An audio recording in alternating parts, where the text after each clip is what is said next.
Thank you, organizers. Dr. Jitendra Singh, Honorable Minister for State, Minister of State, PMO Office. We are delighted to have you, sir, with us.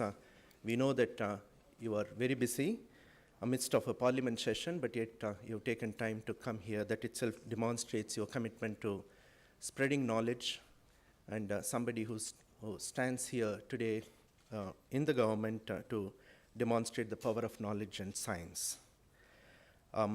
It's my honor also to thank Mr. P. Jayarajan, the co-chair, Professor Arunachalam, who is present here, A.K. Chakrabarti, Dr. Rajendra Kumar, Dr. Kalpana Dasgupta, and my colleagues from abroad, Marie, Alison, Amajit, Anya, Jan, Vinny, Brian, Neil, Tina, Pilar, Ari, Bob Cronin, Sarah, a lot of them who come from all over the world to grace this occasion, to give that importance to the matter of public libraries in this country. I also recognize the presence of a number of Indian speakers, a great number of them who have joined us, and above all the participants who are here to contribute their thought process. The conference is actually pitched at a stage where, on one hand, the libraries are seen to be neglected by the state, while at the same time there are some efforts undertaken by the government and various other sectoral leaders. We have heard just now the efforts of the National Mission on Libraries, but for a country like the size of India with 1.2 billion population, the efforts are really minuscule. We hope that it's not just the government's duty, but also the efforts undertaken by the multi-stakeholders. Now with the window of opportunity created through the Companies Act, the 2% CSR that could be spent on libraries and various other public goods services could also be leveraged upon. We also realize that content and services are being innovatively created by various organizations, particularly with the advent of information communication technologies and the mobile telephony. You have a greater opportunity to reach out to the customers. Recently, the British Council opened up their online library for a fee of 999 rupees. I used to work for the British Council Library years ago, and we know that we used to reach out to 100,000 people in this country, but that's not enough. Now with this new model, the council is looking at millions and millions of users. Similarly, we need to adapt to the conditions, and this conference is pitched at a time the changes are facing us, and we need to embrace change. We can't continue to be in the same mode of delivering books and reading facilities to customers. We need to change our attitude, service delivery mechanisms, and also in a partnership mode move on. I want to pause here and play a video message from Professor M.S. Swaminathan, the man who has turned this country from a situation where we were begging for food to a country that through Green Revolution transformed India's ability to produce. He has something to say about the public libraries. Can we play the video, please? Professor Swaminathan has been the patron of the Indian Public Libraries Conference.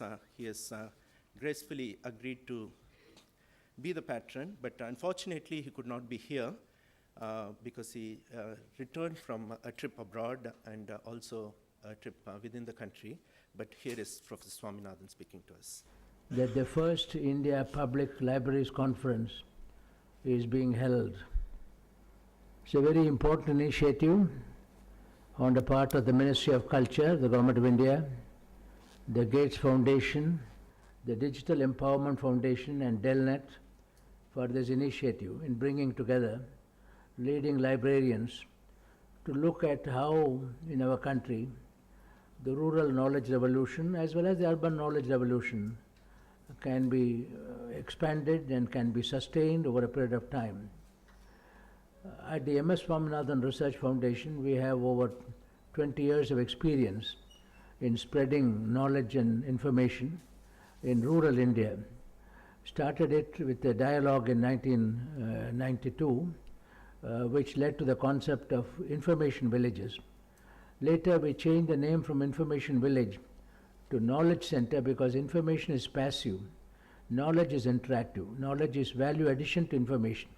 So our centers are called community knowledge centers. They are managed by local communities, and in order to give prestige and self-esteem to the rural families who may not be highly educated but who have been able to master digital technologies and are able to communicate results of value at the right time to the right people, we also created a Jamshedji Tata National Virtual Academy for academicians, where the rural women and men are recognized as academicians of the academy, and this has given them a tremendous prestige.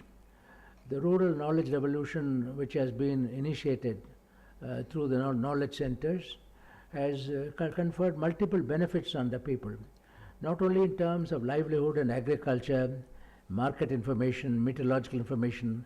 After all, for farmers, the monsoon and the market are the two important determinants of their well-being.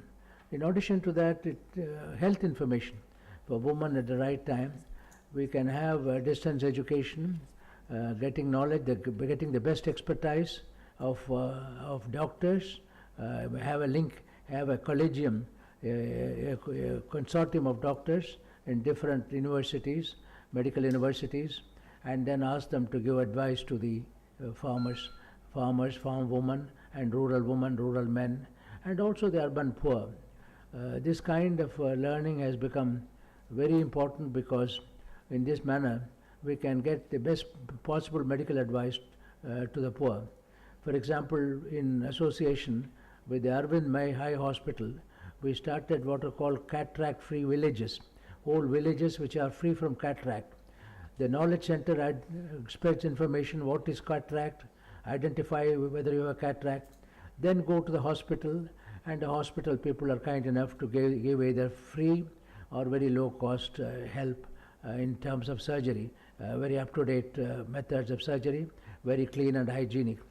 Therefore, whether it is in the terms of human health or in terms of human livelihoods, market prices, market-driven enterprises, or in terms of food security and agriculture security, or now in achieving the zero hunger challenge of the United Nations, in other words, where there is no hunger at all, which is called the zero hunger challenge. In all these matters, it is these kinds of knowledge centers supported by modern digital technology are playing a very important part. And I'm sure the libraries conference, because library is the center of knowledge. In fact, it has been said a good library is itself a university in terms of providing knowledge to the students and scholars.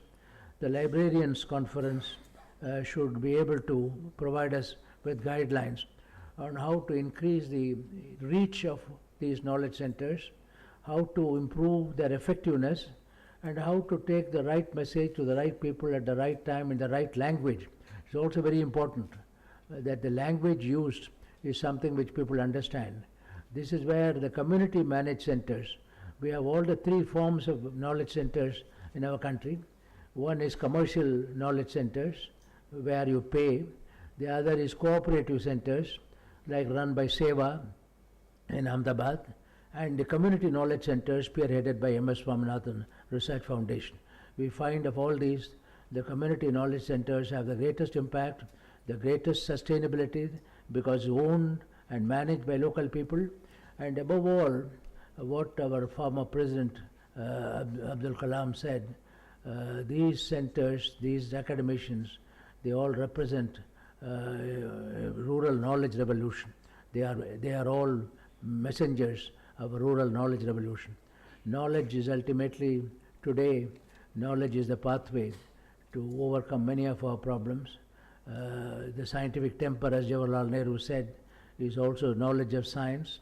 Every child a scientist program we run in order to ensure that the basic scientific knowledge of hygiene, of health, of need for vaccination, need for nutrition, balanced nutrition, overcoming micronutrient malnutrition, all these today, the technologists who are in charge of these programs have been enabled by librarians who are in charge of knowledge centers. And the librarians come from rural areas, rural women and men, and both great knowledge institution, great like S.R. Ranganathan's pioneering work in the Delhi University. We have libraries of that kind, and at the same time simple libraries which can cater to the needs of the poor. And with the digital technology, it has become possible to bring the whole world to the doorstep of every villager. Every villager, every village becomes a knowledge center. Every villager becomes a knowledge holder, a knowledge disseminator, a knowledge application of knowledge in order to improve their own well-being, physical well-being and economic well-being, and ecological well-being, the environmental protection. Results come from an interaction between technology and public policy. The Green Revolution was the product of interaction or synergy between technology and public policy. Today, in modern information communication technology, in the library technology, we have the technology all right, but we need a public policy which can help the technology to reach the unreached. It has to reach the poor, it has to be location specific, it cannot be one rigid package, it has to be tailored to the needs of the people, the cultural aspects. The tribal families will require some information which others may not want. So there's a location specificity in terms of knowledge transmission. So the knowledge revolution which we have requires technological support on the one hand, which fortunately we are having in India. The other side is the public policy support. And I hope this unique conference being held for the first time, will help us, both state governments and central governments, to introduce the right public policies where technology can strike roots and bear fruit.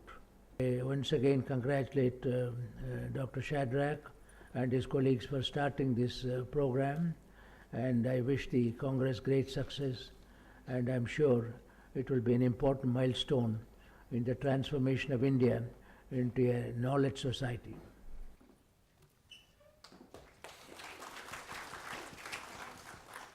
Thank you. I think that is the premise on which we really start the future. This conference is not about the past, it's about the future, the changing the current to